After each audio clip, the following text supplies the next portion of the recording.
It's Calico time.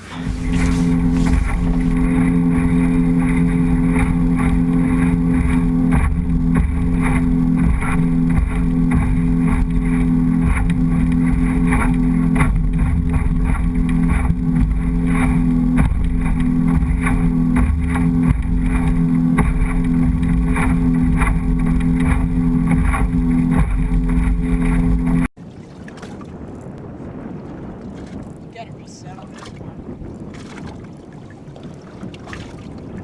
Reset up high. Yo, let's reset real high. Let's reset where we started. Okay. So we've arrived at our first spot. The sun is just peeking out. It's a little overcast. So I'm gonna fish a darker bait, either like a big hammer toast or red calico hunter, because that really not only stands out in these low light conditions, but mimics the forage. I just pulled this little buddy off a little kelp stringer here. These are what big bass love to eat. Look at, he's shaking his hand at the camera because he's like, I agree. But they really like to eat these little kelp crabs. They cling to the kelp, and if they fall off, they're an easy meal. And if you notice, it's a pretty good little color combination there. That's kind of why we fish these brownish orangish baits a lot. So I'm gonna let him go. I'm gonna make sure he grabs onto something so he's, oh, I think I killed him. That's not good. Anyway, I didn't kill him, I'm just joking, but he's kind of acting funny down there. But so we're gonna fish these darker baits. It's our first spot. We're off an area that I like to call the golf course. A lot of guys call it the bunker. Bunker's a little that way, but kind of the golf course area. And it's usually a really good place to start the morning. Unfortunately, my trolling motor's a little broken, so it's kind of hard to work with this minimal wind. So we're just kind of bumping ourselves into these little pockets. Jared's already got a couple nice bites. So we're gonna keep working the zone and hopefully pull some big fish, but it's the first of several spots we're gonna check out this morning, and hopefully the condition kind of gets a little bit better. We don't have much current right now. We don't have much wind to push us along. So stay tuned, we're happy to be out here. Let's take some cat. So I think we figured these fish out. They're on these outer lanes. We're getting the little wolf cats here. Jared's got one, we got followers probably. All right, probably got followers. There he is, double hookup. We figured these fish out. They're on outer lanes. Oh my gosh, you seen all those fish. It's really good. We've been here for about a half hour. We probably got a dozen fish. Not the hugest grade, but they're eating the swim baits with a vengeance. Let's take another cast here. Let's see if we can do it again. Probably a bunch of followers. The one jumped out of the water after it bait. Really? Yeah. Let's see what we can't do. Or fish, Kentucky fish. I think that's the first I one. love it. I love it. I love it. Calico bass fishing, Palos Verdes, home waters. Casting down the lanes, bringing those swim baits real slow, and just watching them load on. A little bit of a better grade of fish here. It's a nice 3-pounder. Came up and bit the red rum, burned pretty high in the column here, so we'll let her go. Still working the stringers. Really good current. The sun's trying to peek out, and if the sun peeks out, I think the bite's gonna turn on a little bit. We've got a nice breeze that's running with the current, so let's keep pounding this water. And if it doesn't pick up, we'll go try some stuff. There's Jared with a fish. Oh, followers, followers. Hang on. Followers. Ah, he's still there, he's still there. He's still there. He went away. Took too long. There we go. Let's see if we can't. Hey, if we're on them, we're on them, right? Looks like we're not going anywhere. We're still drifting through here. Oh God, I love it when that happens. It's about our average grade out here, 12 to 15 inches. So they're not the biggest fish, but you can just see how pretty they are. Real healthy fish. There's a lot of bait in here. They definitely get plenty to eat, but you know that's the great thing about the calico bass. They're just really a gorgeous fish, as you can see. They've got these wonderful splotches, bars. You know, a lot of people, especially if you're a freshwater angler, might not have had a chance to get a good look at these fish. They share a lot of characteristics of freshwater bass. You know, they got really a bassy feature to them. So you can see they got some spikes up here. Just wonderful, wonderful fish. And we just love fishing for them. You can see they got those nice little turquoise dots. We're gonna give them a kiss, because that's what makes these fish come back every time. They say, hey, Evan Salve's here. Jeremy Watt's here. You know what I want to do? I want to go get a kiss. You're a wonderful animal. I respect you as a human being. Catch and release. Catch and release these fish. They're our most prized inshore gamester, and they should be treated that way. Conservation, it's the key to a healthy fishery. Goodbye, little buddy.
So the sun is out, we're seeing a lot of bait kind of moving through this kelp here, and that means it's time to break out the hard bait and see if the fish respond. The hard bait's a reaction bait, and when I say hard bait, I'm talking about a lucky craft, either a flash minnow or a pointer or something along those lines. There's a lot of manufacturers that make good ones. You see right here, I've got just a flash minnow, kind of in a sardine pattern. Make sure you upgrade the hooks if they don't have good hooks. You want to make sure they got some substantial hooks. Owner makes kind of their stinger hooks. Also upgrade the split rings. You know, those stuff will rip out if you hook a big fish a lot. That's a big problem you're going to see, especially like when you hook a real nice model. So what I'm going to do, I've talked about it in other videos, but I'm going to find a nice lane, make a long cast.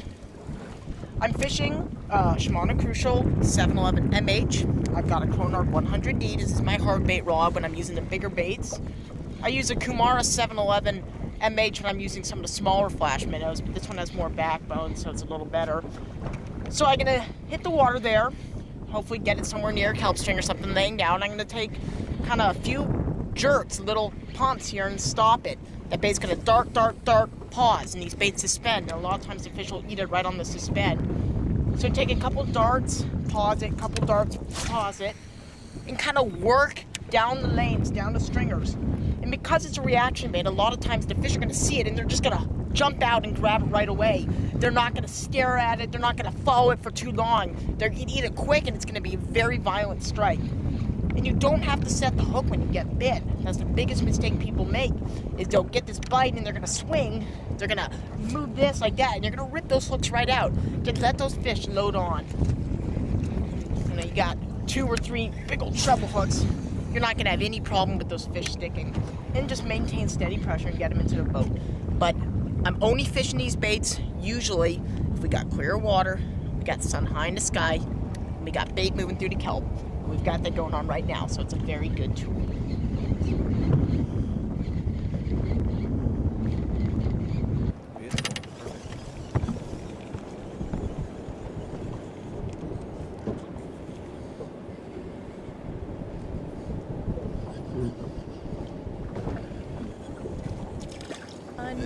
It's about to commence.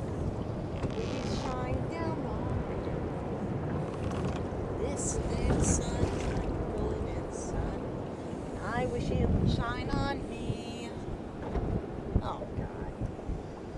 So the bite slowed down quite a bit. Everything slacked off. We don't have much current. There's no wind laying that kelp down on the surface or pushing us along. We're still picking away here and there. We're catching a nice one every 10-15 minutes, but it's nothing like it was this morning where we had just wolf packs of fish, just phenomenal fishing for a couple hours there. But the good news is the sun's shining. It feels real nice. It still feels like summer even though we're getting into the fall months here. And you know, these nice basking shorts, basking high performance shirt sure keeps me cool and ready to perform at my best. Another important part of the equation is going to be sunglasses. If you're not wearing them, you're not giving yourself the advantage of vision. I'm using polarized Maui Jims. You can see through the glare. You can see those bass coming from a long ways. And trust me, if you keep your peripheral vision open, you will see these fish a lot of times long before they beat the bait. You'll see them tracking. Here he comes, bam, and you got him. So dress prepared for the sun, dress prepared for the conditions, and get out there and have a stellar time. We'll see you soon.